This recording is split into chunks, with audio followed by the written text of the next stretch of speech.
Sahil, when humanity decides to set up its first community in Mars or any other planet tomorrow, you know what the first thing that they're going to build is? It's going to be an electricity microgrid.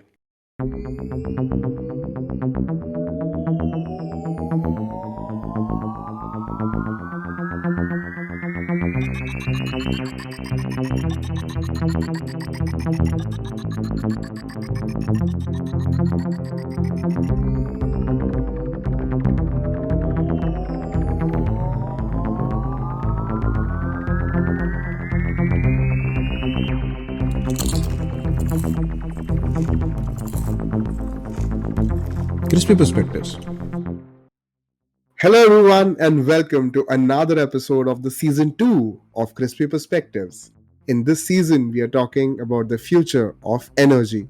With us, we have Kedar. Welcome to the show. Hey Sahil, thanks for having me back. And more interestingly, in this episode, we are going to talk about the future of energy in terms of microgrids. So, not the large scale future, the small scale future.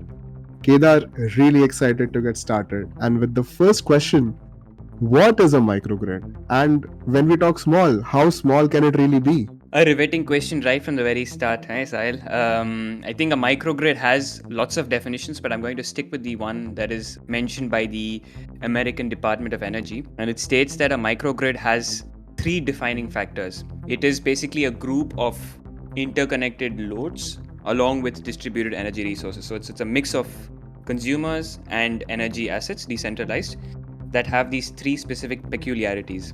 One, it should have a clearly defined boundary. Two, it should act as a single controllable unit. And three, it can operate in what is called either grid connected or island mode. What is the meaning of these three peculiarities?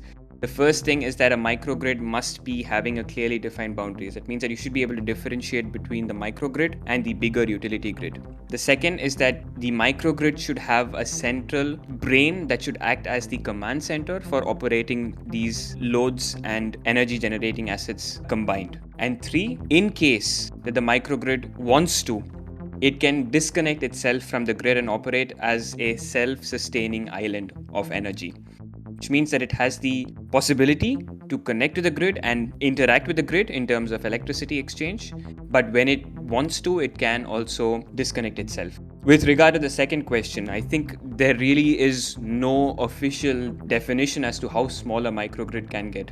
I mean, in my opinion, even a single household that has an energy generating asset like a solar rooftop system connected to electrical loads within the house operates essentially as a microgrid. So that would be the answer there. It was great the way you pictured it for us. It was very imaginative how we can actually look at a microgrid. But now that I do understand how a microgrid looks like and how small it can really be, why do we need it? Why do we need microgrids at all? I mean, we do have the major grids, the government regulated large grids. So, are there any use cases where these microgrids are the only exclusive solution? Yeah, I think it might be a bit awkward to think about situations where we have people in the world not having electricity, but that is the reality, that there are people in the world today who do not have connection to electricity, right? And that is essentially the place where microgrids come in. You're looking at places where you do not have a buildup of a utility grid, which means that power cannot be delivered from the generator to the end user. And such places, it makes then sense to have a smaller local grid. It might either be due to investment costs that are not allowing a grid to be built, or it can be because of the sheer isolation of the place. So you also then have coming into play islands that are disconnected from the mainland, where you then have to create a self-sustaining local grid to supply the residents. And so that is the main areas where you'd see microgrids being applied, and microgrids essentially being the only solution. I think I can clearly recollect that there are islands both of the eastern coast of Australia and most well covered in the media are the islands in Hawaii, which are completely self-sustaining, so disconnected from the mainland American grid, but still being able to sustain themselves in the form of energy independence by operating purely on a combination of solar PV and battery packs. Wow, that's amazing to know, because now these microgrids will be proving themselves to be heroic for communities and islands which probably do not have access to large scale energy grids. Then moving on, I think if we are still talking about the future of microgrids, the future always derives it as some definition of the past. And there would have been some reasons why microgrids came into being, right? It's noteworthy that you said that the future can always be redefined in some form or version of the past, and that is exactly where the inspiration for microgrids also came in. Remarkably, we had the first microgrid actually built in the end of the 19th century, and that was when Edison came up with this concept of DC electricity, and we had the first small scale power plants being set up in and around communities, and that essentially led to the first small scale grids being created in America. So this was the 19th century where everything was then being built around communities, and so you had a small scale power generator, you had then small scale distribution lines feeding electricity into the consumers. And history, as history always goes, that humanity and humans want to build bigger and bigger. And so at some point of time, you had multiple communities with multiple power generation sources, but then we also decided to build bigger generation sources. So you found out that at some point of time that one generation source was able to satisfy the need for multiple communities. And so these microgrids started getting aggregated into what essentially then became a bigger grid. The grid became bigger and the grid became more centralized and larger, and that's what basically led to the creation of the utility grid as we know it. It wasn't built all in one single day. It was rather the aggregation of these smaller microgrids that led to a single unit. I think it's rather ironic that once you go big, it is difficult to go back, and that's what also happened in the case of the electricity grid. I think I'll be a slight dingbat over here and go off topic. It's been since the beginning of the season I've been secretly wanting to, or I was secretly anticipating to know when would you actually go ahead and mention Edison, and I'm glad you did. So so I was actually planning to go on to the last episode and then say, hey, what about Edison you didn't mention? Wow, it did happen. Great. Now coming back parallel to where we had our conversation, and now that we understood that history behind microgrids is a living proof that these are going to be the solutions for our future. Just putting into perspective, can we split a single electricity grid into smaller microgrids? A very powerful question, Sahil. And the short answer would be yes. We can split a grid into multiple grids, because leaning back from our earlier answer, when it is possible to aggregate multiple smaller grids into a bigger grid, it would definitely be possible to do the reverse. Think of it as the form of a river of water flowing, right? And I think we've had this in one of our earlier episodes where we compared power and energy to water flowing within a pipe. So you have a river that is flowing, that sort of supplies water, and now what we do is from this river we then pull out smaller lines, right? Be it in the form of canals, which then feed into, let's say, lakes, which then are used as supply sources for the different communities living in and around them. That is essentially what is also happening with the grid. You have a single large transmission grid that then brings power over to the cities, which is then distributed into smaller distribution grids. And at each level, you then have checkpoints. These are the transformers. So theoretically, you would be able to do this for an infinite number of times. You can always split your river into smaller and smaller and smaller sources according to the consumers who are living there, right? So if you have consumers living in distant regions, you then have to get the water to them. If you have consumers living in a large group inside the cities, you then have to get a bigger source of water to them. And so the answer is yes, it can be split into multiple grids. Your answer, Kedar, is very persuasive, because now I think that microgrids are unmatched if we were to actually look at our energy futures. But let me now boil it down to our energy futures and talk about the national growth. And it could be for any country, right? So, for example, let us say you went to the market and bought an orange for $1. The government would get probably 10 cents or 20 cents as tax out of it, right? But let us say you plant an orange tree and reap an orange out of it. The government does not really have any tax benefit, right? Similarly, there are multiple things that a government can earn when it has a major grid. But when you are going to split into micro grids, the taxation angle or applying for cess, etc., the energy security costs that the government is going to actually earn as its revenue is going to go away. So do you think microgrids are getting towards the energy privatization angle and this impacts national growth? A very refreshing question, Sahil, and I think it is integral to every microgrid discussion that has ever taken place, right? What is the distinction between where the government makes money from and where the government does not make money from electricity? And I see grids in two forms, essentially. You have grids that are controlled by the government, and you have grids that are not controlled by the government. That is where you have electricity markets becoming liberalized, which means that you have more private participation, and the other side is where you have electricity grids being centralized. So we can already neglect grids that are privatized or liberalized. That's where the government makes minimal money or no money at all, versus the grids where the government plays a role and so makes money. And most of the money that the government makes, like you mentioned, is in the form of tax, right? So essentially, if you're using electricity from the grid, you're paying a tax. And if you're not using electricity from the grid, which is then building your own microgrid, you are then not subject to these taxes. But this is where the question about how microgrids get built is coming in. You have two options. Either you put in a huge amount of investment upfront and lay down your own private lines, which then bring electricity. Before that, build your own energy generation source, which then belongs to you.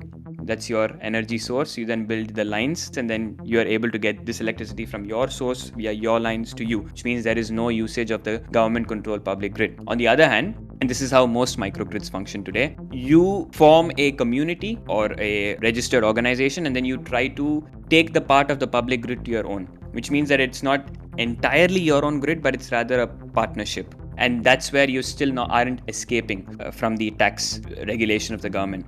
So ultimately, the only free microgrids today are basically the grids that are operating in islands. And that is where, and even there, you do have then organizations which are then taking care or responsible for the maintenance of those grids. And so you are paying certain money to them. So microgrids will have an impact on national growth in answer to your question. And what you have to understand is that in order for a microgrid to be privately built, it requires a huge amount of investment and a huge amount of time and patience as well. Kedar, you are very well aware that I have negligible ignorance for analogies, and I feel one more analogy is something I would want to question you about, and that would make this discussion very much palatable. You know, when for energy we're talking electricity, we're talking the grid lines. For, let us say, water as a resource, there are two options. One is a very simple pipeline, and the other option is tankers, right? If someone wants to set up pipelines, it's a huge cost to actually get the land, set the pipelines up, etc. But once it's done, you're set for the next 50 to 100 years. But if you were to not look at the upfront cost, let us say, you just wanted to keep going on with the trucks,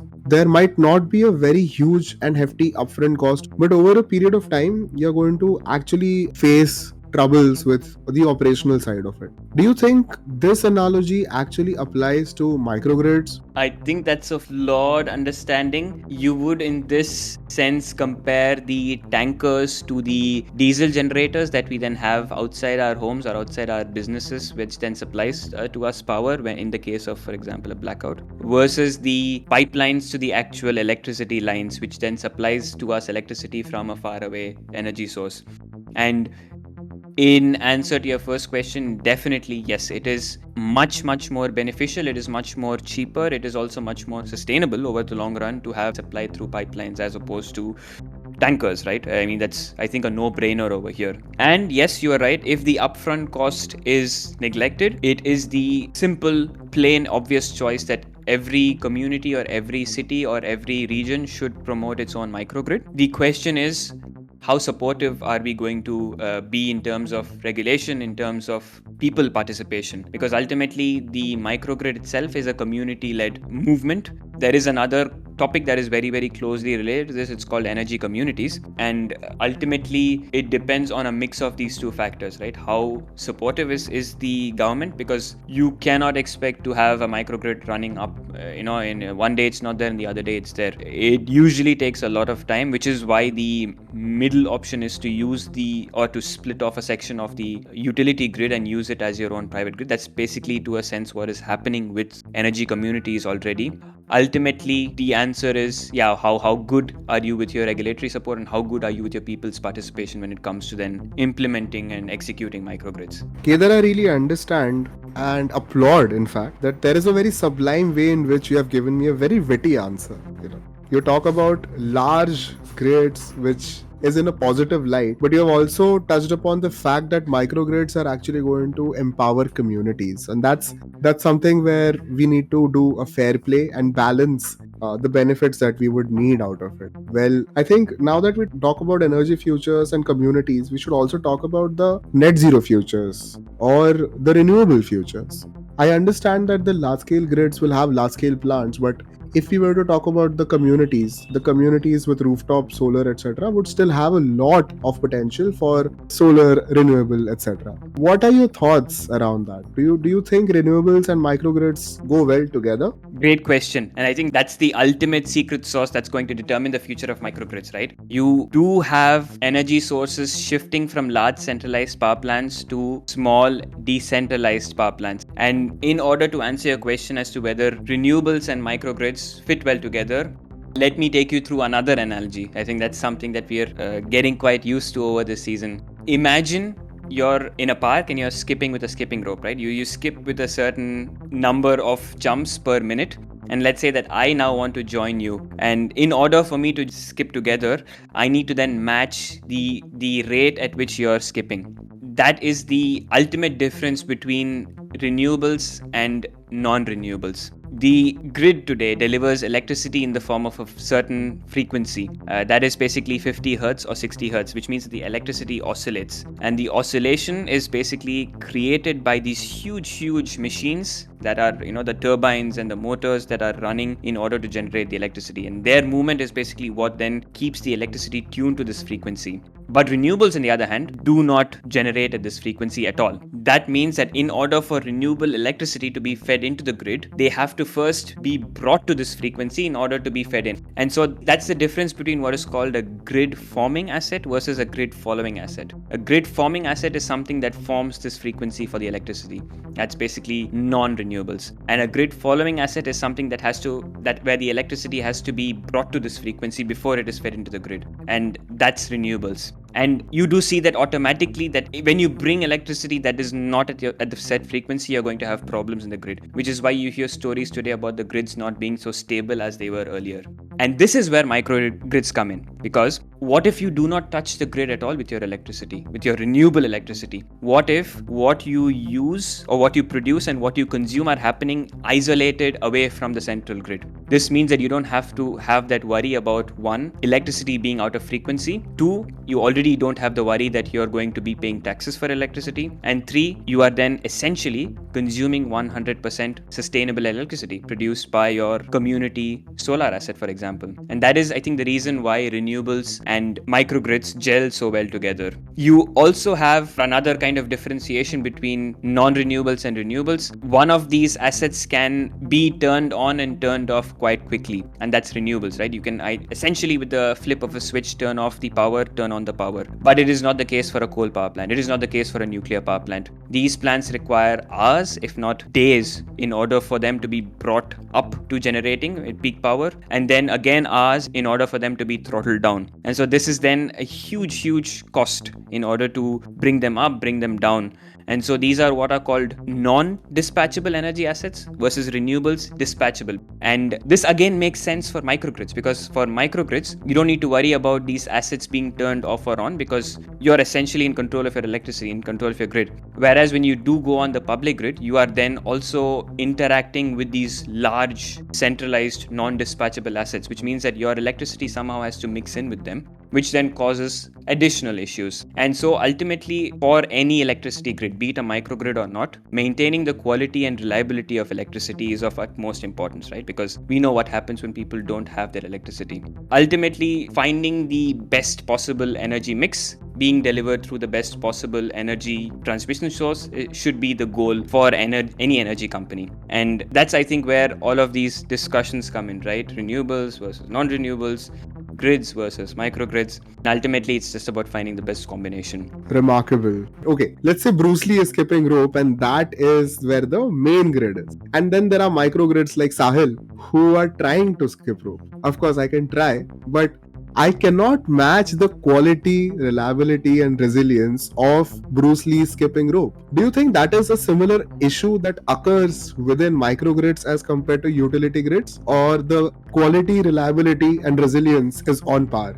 A very funny comparison. I'm pretty sure that if you practice well enough, Sahil can also jump or skip rope as well as Bruce Lee. I think it's all about time and patience. But that being said, to a certain extent, your assumption is correct. Ultimately, we want the best quality of electricity, and we know that generation sources do generate electricity. Ultimately, it's the same electricity, right? You can't differentiate between electricity generated by coal or electricity generated by renewables, apart from the carbon intensity itself. But the effort it takes to bring the electricity, right? Because again, going into the weeds a bit, renewables generate DC electricity, while the grids transport AC electricity, which means that you need to first convert the DC electricity into AC electricity. You need to then tune the AC electricity to the frequency of the grid, and then it becomes, for lack of a better word, the same quality of the electricity that is on the grid. So ultimately, you will have the same quality of electricity, but the other two, reliability and resiliency, are what then changes, right? Because we're talking about millions of systems feeding in this electricity into a grid, before which they have to then be tuned on. And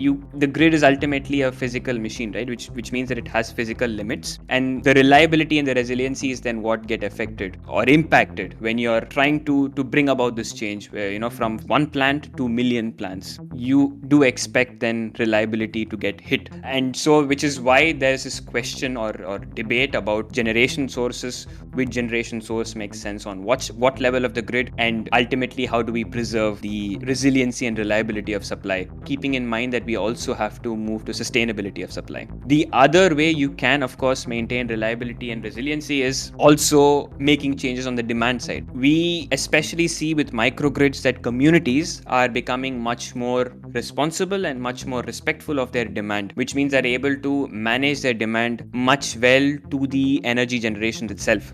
Not to mention, this isn't happening in larger grids as well. The first way you can manage demand is simply by installing more energy efficient assets, right? Moving from an incandescent bulb to an LED bulb, that is also a big switch. And especially then with devices becoming much more electrified, they also become much more efficient. So which means you are then, in a sense of manner, also reducing the demand of your house because it is becoming much more efficient.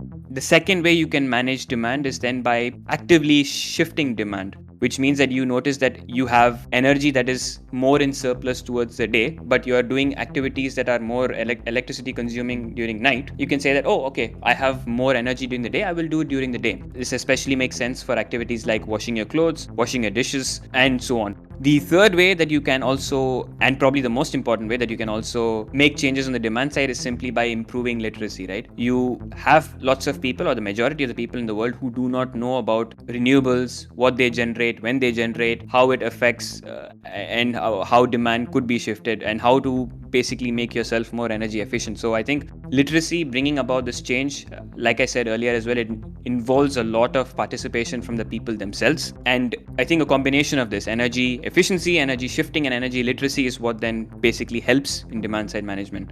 And piecing them all together, why this is much more easier when in a microgrid is because you are then within a community. Your community is then right in and around you, and so you have more word of mouth, you have more people actively participating, and so this then becomes sort of like a community activity that you do normally with your communities, like a community walk, a community run. Now it becomes a community energy saving endeavor, a community energy literacy workshop. And so that is why microgrids in this sense then compare differently to utility grids, because you are then able to exert control, you are able to then actively make changes in this smaller environment that you have. Kedar, I think you're a brilliant mind. You have a really incredible way of sharing riveting thoughts. But at times I question myself. I think some of my questions are really subpar and bland. To change that, I would like you to forget the planet. Let's go to another planet. Let's leave Earth. Let's assume that you and I were put on Mars or any other planet with some sort of a habitability for the human species. And if you were the director of the space program working on the energy futures for the human species, what do you think is the potential of microgrids for our species? Wonderful question, Sahil. I think that microgrids would have an incredible potential, especially when we're starting over in a new planet or expanding into a new planet. I think it's because we do have the tendency as humans to then first form small communities, which then require its own power distribution and power supply. So I'm pretty certain, or I can say with 100% certainty, that the first grid in Mars or in any other planet will be a microgrid. It's then, of course, it's natural ability to evolve as more communities grow, as more people come in, as more people move further away, that these microgrids then become multivariate, become diverse, and then ultimately they then aggregate themselves. So that's sort of this evolution that I would see, that you cannot exclusively say either microgrids or utility grid. I will have either one or the other. I won't have both of them. I think it's sort of an evolution that takes place. And this isn't something new because this idea has already been brought forward here on Earth. We had the microgrids in the late 19th century, 20th century. We then had microgrids evolving into a public grid or nationwide grid. And what we're thinking about in the future is then to connect national grids also, let's say through undersea lines, to form a global grid. I think this has already been planned. This was brought forward by the International Solar Alliance a couple of years ago in the bold name, the bold form. The name was called One Sun, One World, and One Grid Initiative.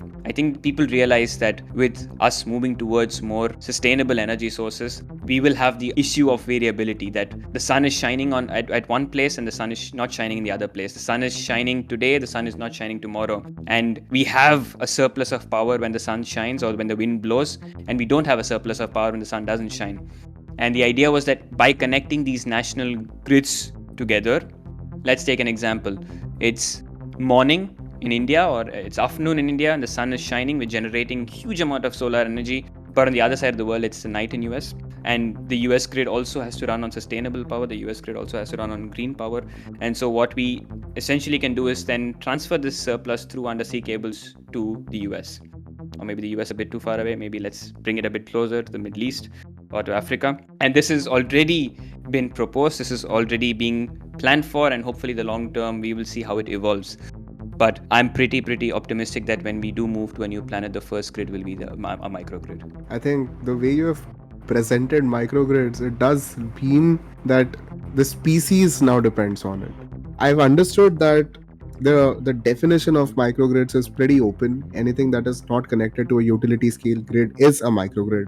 And we have special effective cases where microgrids are proven solutions. We also understand that it started or it was invented on a small scale, and then the microgrids have then emerged into utility scale.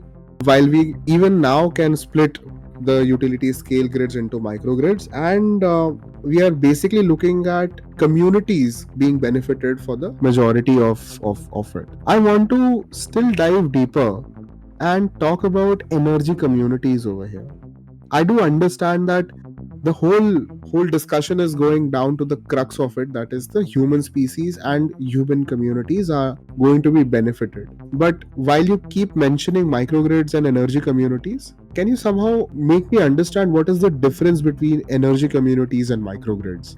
Marvelous question, Sahil. And this is also then one of the corrections that I want to make in your last point, that a microgrid does not have to be separated from the utility grid in order for it to be called a microgrid. You can also have microgrids that exist parallelly or simultaneously with the utility grid. And that is to a certain extent where the energy community concept also comes in. I have had the personal opportunity to travel to Slovenia in Europe and visit what is essentially their first energy community. The big difference between the energy community and the microgrid is that you are actually using the public grid in an energy community. You are not building any separate grid. The only thing you're building is you're building a community energy source that can provide power to the community, and a community energy storage which can store surplus from the community energy source.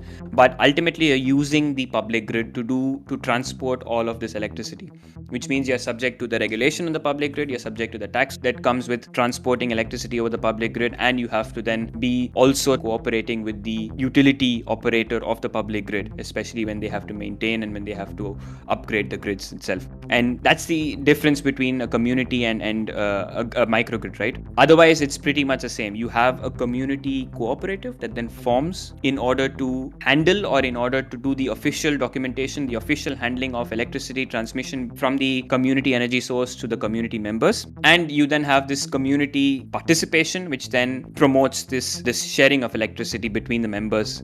There is also another type of energy community that could exist, which is that instead of having a centralized community energy source, you have, let's say, 100 members living in a community and 50 of them have solar on their rooftops and 50 of them are just pure consumers. Let's also assume that 50 of them have batteries in their households. Now, you could form a community which says that the rooftop solar potential of the community will be aggregated and then distributed equally or in a certain ratio among the community members. In doing this, you could then theoretically also set a price for your community delivered electricity. You could even make it cheaper in order for more of your community members to then switch over to your form of electricity. But in all of this, you are still using the public infrastructure for the transport of electricity. So you are then not exclusively or separating yourself, but you're still cooperating to a certain extent with the utility operator. And that was what I also saw in Slovenia. You had about 50 to 60 households with their own community energy source, with their own community energy storage, and with their own connection to the public grid, right? You had the community grid and then the connection to the public grid through the transformer. And you had then an energy management system which could then at times disconnect your community grid from the public grid, but you would still have energy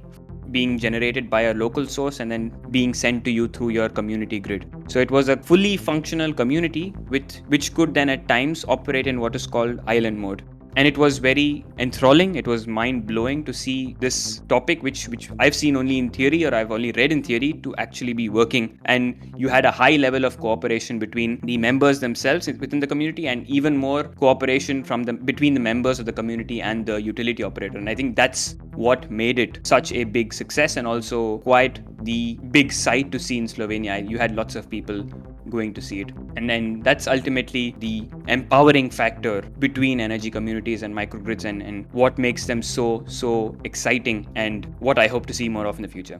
That was great, Kedar, because I think it's not just empowering communities over here, it's also about empowering individuals. And I guess with that, we have come towards the end of an episode, which was mind-blowing for me because we started around defining microgrids, came down to specific applications, talked about the history, talked about the inspiration behind it. We understood the difference between microgrids and the utility scale large grids, and also how they are going to enhance communities and then enhance individuals, and how they are going to play a major role in the future of our species. With that, Kedar, I thank you very much for giving your time. Thank you so much. Thank you, Sahil. Wonderful sharing information with you. For all our listeners, thank you very much for joining in. And be sure to share this episode with like-minded energy enthusiasts. Don't forget to join the Perspective Club. Like and subscribe to our show, and we will soon see you in another episode of Crispy Perspectives.